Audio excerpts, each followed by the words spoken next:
Praise lord. దేవుని పరిశుద్ధమైన నామమునకు మహిమ కలుగునగాక. మన ప్రభువును మన రక్షకుడైన యేసుక్రీస్తు పరిశుద్ధ నామంలో మీ అందరికీ కూడా నా హృదయపూర్వకమైన వందనములు తెలియజేస్తున్నాను. ప్రియులారా, దేవుని కృప, దేవుని కనికరం మనకు మరొక దినాన్ని అనుగ్రహించింది. గడిచిన దినాల్లో మన ఎడల దయ చూపి, మన ఎడల కృప చూపి, తన వాత్సల్యం మనకెన్నడను కూడా ప్రభు దూరం చేయక ప్రభు కృపతో మనల్ని నడిపిస్తున్నారు. కాబట్టి ఆ దేవుని కృప కొరకు ఆయన మన పట్ల చూపిస్తున్న వాత్సల్యం కనికరమను బట్టి ఒకసారి చేతులైతే దేవునికి స్తోత్రాలు చెల్లిద్దాం. స్తోత్రం స్తోత్రం స్తోత్రం స్తోత్రం స్తోత్రం స్తోత్రం స్తోత్రం. ఈ దినమంతా దేవునికి ఇష్టలుగాను మన జీవితకాలం అంతా ఆయనకు సాక్షులుగా కృతజ్ఞులుగా జీవించే భాగ్యం ప్రభు ఇచ్చినట్లుగా దేవునికి స్తోత్రాలు చెల్లిద్దాం. స్తోత్రం స్తోత్రం స్తోత్రం స్తోత్రం స్తోత్రం. ఆమేన్. మంచిది, కొద్ది నిమిషాలు దేవుని యొక్క వాక్యం మనం ధ్యానించుకుందాం.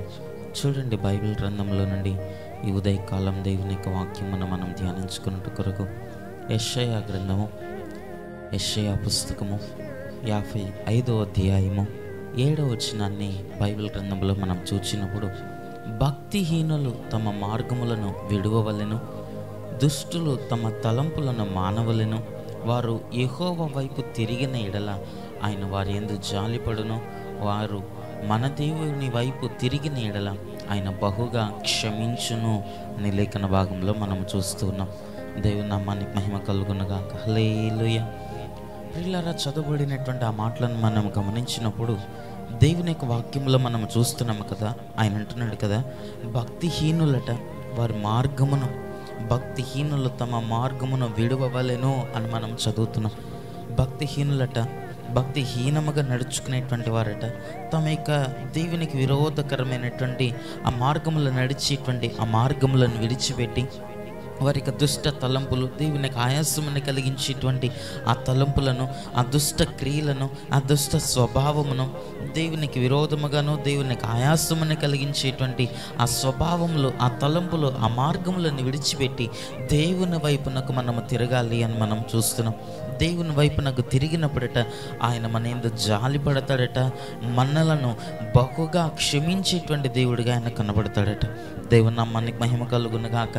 ఆ భక్తిహీనతను విడిచిపెట్టినప్పుడు, భక్తిహీనమైనటువంటి ఆ మార్గమును విడిచిపెట్టినప్పుడు ఆయన జాలిపడేటువంటి దేవుడై ఉన్నాడు అని మనం లేఖన భాగంలో చూస్తున్నాం.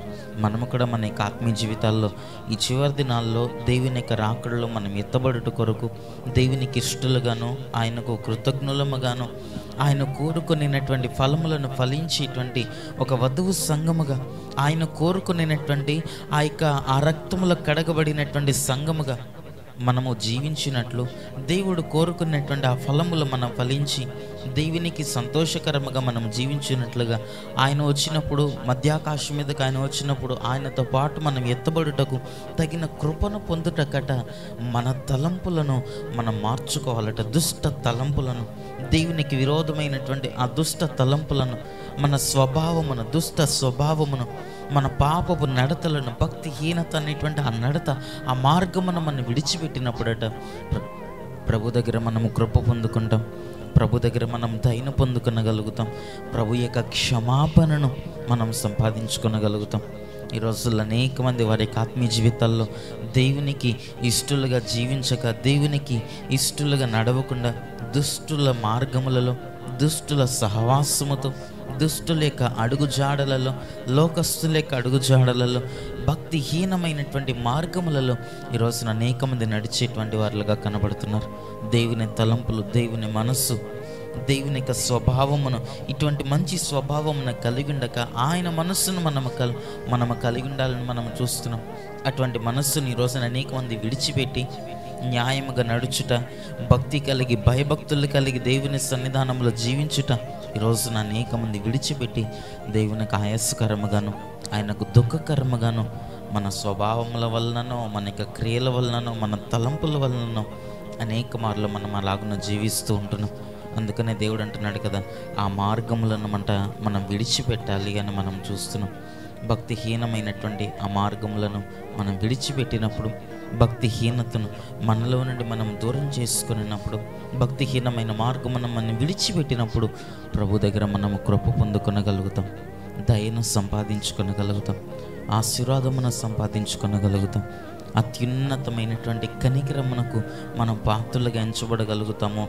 దేవుని వాత్సల్యమునకు, దేవుని యొక్క దయకు మనం పాత్రులముగా ఎంచబడగలుగుతాం.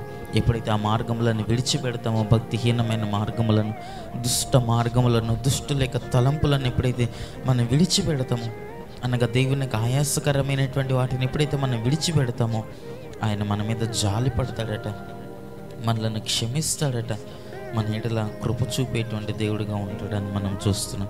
కాబట్టి చివరి దినాల్లో దేవుని సన్నిధానములో ఒకవేళ మన తలంపులు, మన మార్గములు, మన స్వభావములు దుష్ట మార్గములో, భక్తిహీనమైనటువంటి మార్గములో మనం ఉండినట్లయితే, మన యొక్క తలంపులు దుష్టమైనటువంటి, దేవునికి ఆయాసమును కలిగించేటువంటి ఆ స్వభావం, అటువంటి తలంపులు మనము కలిగిన ఎడల, దేవుని వాక్యమును విని ఆయన వాక్యమునకు లోబడి మనలను మనము, మన స్వభావమును మనము శుద్ధి చేసుకున్నప్పుడు, మన తలంపులను మనం మార్చుకున్నప్పుడు, పాపపు తలంపులను, దేవునికి దుఃఖము కలిగించేటువంటి ఆ తలంపులను, ఆ మార్గములను మనం విడిచిపెట్టినప్పుడు ప్రభు కృప పొందుతాం, ప్రభు దయను పొందుకొనగలుగుతాం, నిత్య జీవమైనటువంటి మార్గంలో మనం నడవగలుగుతాం.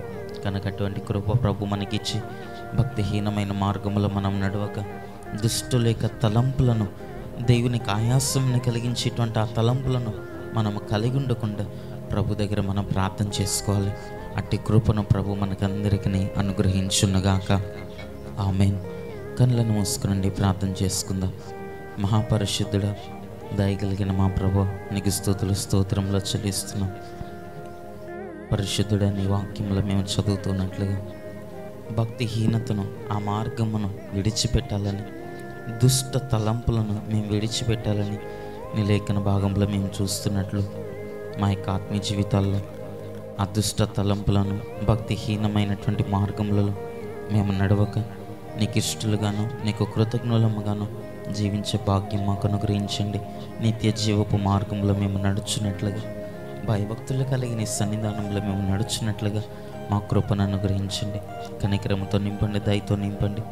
నీ నిత్య రాకుళ్ళు ఎత్తబడి గుంపుల మమ్మలను చేర్చి, భక్తిహీనతను, దుష్టత్వమును మా నుండి దూరపరచి, నీ స్వభావమును మాకు నేర్పి ఆ మార్గములో మమ్మల్ని నడిపించమని యేసయ్య నామములో ప్రార్థించి అట్టి కృపను పొందుకొని నాము తండ్రి. ఆమేన్.